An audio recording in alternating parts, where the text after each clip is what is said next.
할렐루야. 구원의 은혜를 우리에게 선물로 주신 하나님을 찬송합니다. 어제에 이어서 본문의 은혜와 평강을 중심으로 너무 비싸서 값을 매길 수 없는 것은 거저 주신다는 제목으로 말씀을 전하겠습니다. 본문의 은혜로 번역된 헬라어가 카리스입니다.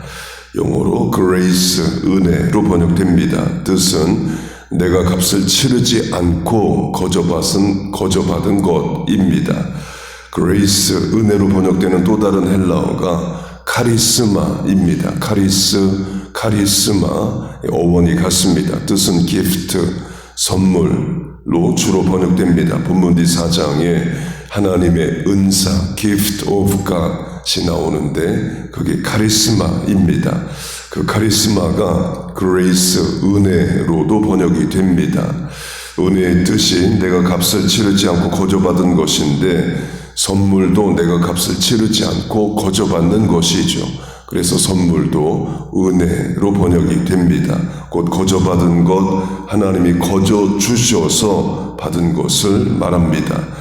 대표적인 것이 십자가이죠. 십자가로 말미암는 죄사함과 우리가 받은 구원입니다.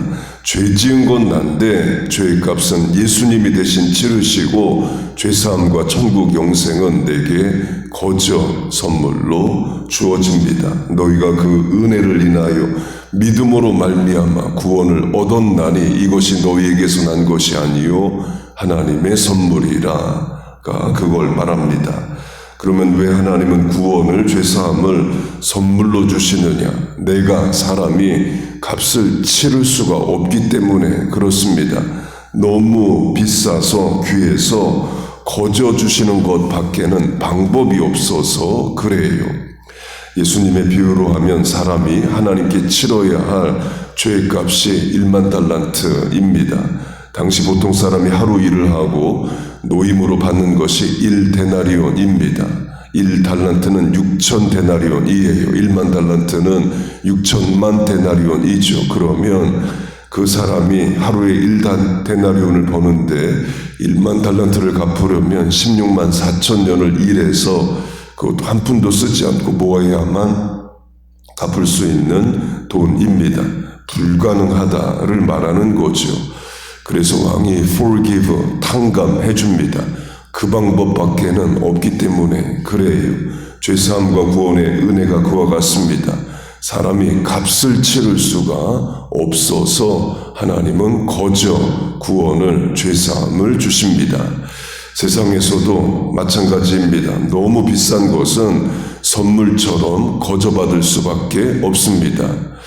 한국으로 하면 조선, 대한제국이 망하고 일본의 식민지가 됩니다. 독립을 위해서 독립군, 광복군 애쓰고 노력했지만 한국만의 힘으로는 독립이 안 됐던 게 현실입니다. 결국 미국이 일본을 굴복시키고 그 결과로 한국이 독립을 합니다. 일본은 미국에 항복한 거지 한국에 항복한 건 아니에요. 이것도 현실입니다. 그렇게 미국의 힘에 의해서 한국이 독립됩니다. 그때 미국이 한국에게 이렇게 말할 수 있습니다. 독립시켜줬으니까 돈을 내라. 하이티라는 국가가 있습니다. 프랑스의 오랫도록 식민 지배를 받았습니다.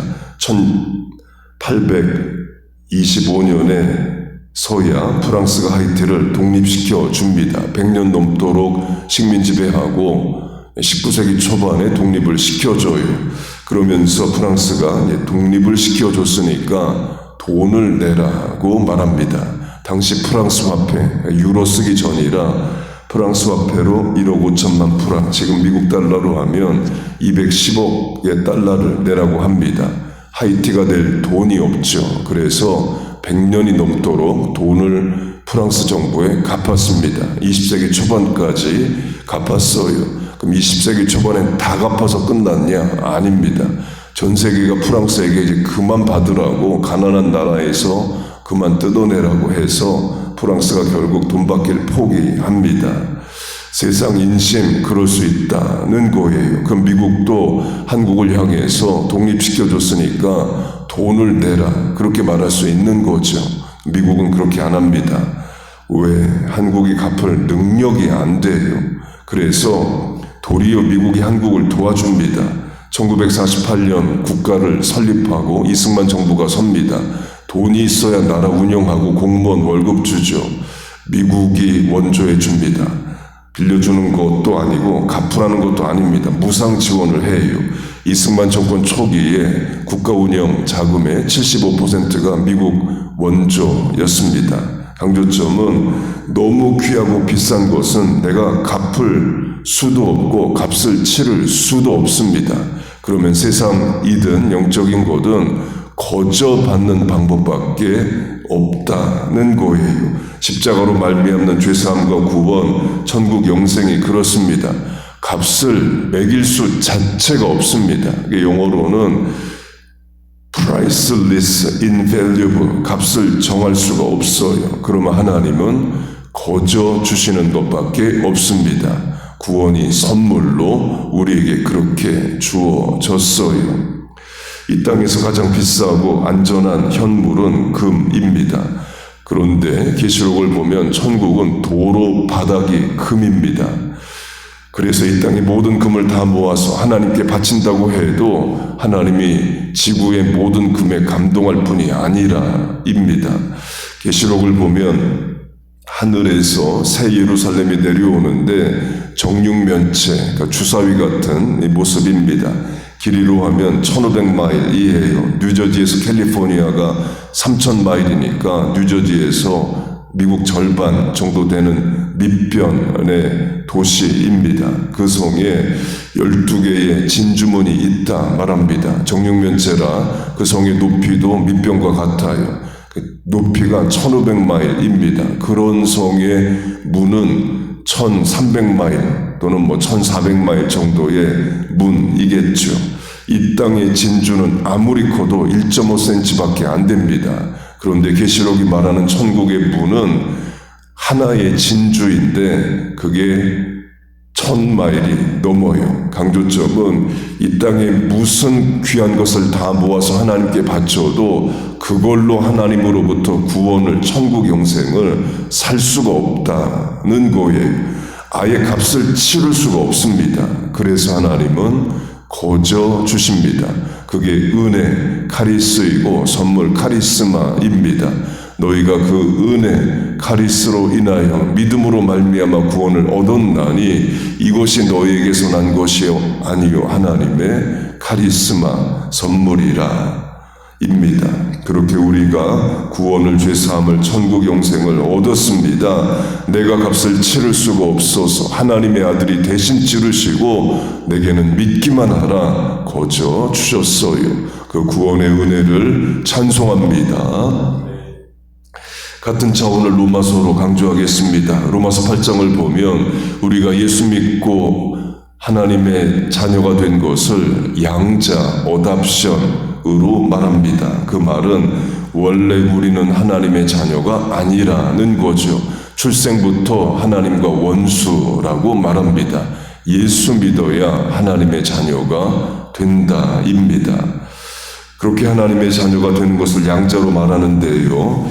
양자가 양부모에게 값을 치르고 양자가 되는 게 아닙니다. 사람이 착하게 살고 희생해서 하나님 자녀가 되는 게 아니에요. 일방적으로 하나님이 자녀 삼아 주셔야만 하나님의 자녀가 됩니다. 고아원으로 비유하면 고아들이 노력하고 경쟁해서 양부모의 아들이 되는 게 아니죠. 양부모가 찾아와서 일방적으로 양자를 정하는 겁니다. 본문으로 하면 택하심이에요. 양부모의 권한이인 거지 고아의 노력이 아닙니다. 그렇게 양부모의 택하심으로 자녀가 되었어요. 그럼 양부모가 자녀에게 이제 양아들 됐으니까 평생 돈 벌어서 갚어 그렇게 안 합니다. 아버지의 모든 것을 양자에게 거저 줍니다. 로마서 8장이 그걸 말하는 거예요. 우리가 하나님의 양자가 돼서 아버지라 부를 수 있는 권세를 얻고 또한 천국을 유업으로 상속받는다 말합니다. 그런데 하나님을 아버지라 부를 수 있는 자격과 천국을 상속할 수 있는 가치는 너무 귀해서 값을 매길 수가 없습니다. 사람이 노력을 해서 얻을 수도 없는 거예요. 그래서 거저 주십니다. 그게 구원의 은혜이에요. 그러니까 선물이고 은혜죠. 이 로마서는 로마에 있는 성도들에게 보내는 편지입니다. 로마에는 황제가 있습니다. 성경이 쓰여지던 시대, 읽혀지던 시대에 가장 교회를 핍박했던 로마 황제는 네로입니다. 양자의 권세를 증거하는 대표 인물이 네로이에요. 네로의 친아버지는 네로가 어릴 때 죽습니다. 네로의 엄마가 클라우디오와 재혼합니다. 사도행전에 클라우디오 황제가 유대인들은 로마를 떠나라 이런 명령을 하는데 그 클라우디오스입니다. 그 명령 때문에 아굴라 브리스길라가 로마에서 고린도로 오죠. 그렇게 네로 엄마가 클라우디우스와 재혼을 합니다. 그때 클라우디우스는 로마 황제가 아니었어요. 그렇게 엄마가 재혼함으로 네로는 이제 클라우디오의 양자가 됩니다. 그리고 나중에 클라우디우스가 황제가 됩니다. 그리고 죽어요. 양자인 네로가 아버지의 지위를 이어받아서 로마 황제가 됩니다. 그 로마를 사는 성도들은 양자가 된다의 권세가 어디까지 미치느냐를 잘 압니다. 양아들 되면 로마 황제의 지위마저도 물려받아요. 그 개념으로 바울이 말을 하는 겁니다. 하나님의 양자가 된다. 하나님 나라를 상속받는다. 예수 믿고 하나님의 아들이 되는 권세가 그와 같다는 거예요. 너무 귀하고 값을 매길 수 없는 것은 하나님의 카리스로, 은혜로, 카리스마로 선물로 주신다는 겁니다.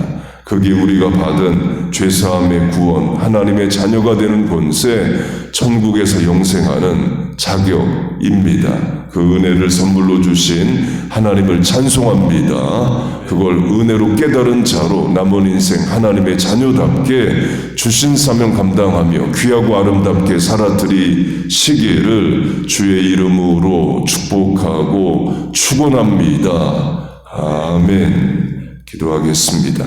하나님 아버지, 우리의 죄를 십자가로 도말하시고 우리에게 믿음 주셔서 또 예수 믿고 구원받게 하심을 감사합니다. 하나님의 자녀 되어 천국을 유업으로 얻게 하심을 감사합니다. 남은 인생 은혜로 깨닫고 사명 감당하고 구원에 합당한 삶을 살게 하여 주옵소서. 우리 부모님, 배우자, 자녀, 전도 대상자들에게도 그 은혜와 선물을 주시옵소서. 하나님, 오늘도 삶의 무게와 인생의 고민으로 나왔습니다. 소원과 계획을 하나님 앞에 아뢰입니다. 우리의 간구에 응답하여 주시고 불쌍히 여겨 주옵소서. 예수님의 이름으로 기도하옵나이다. 아멘.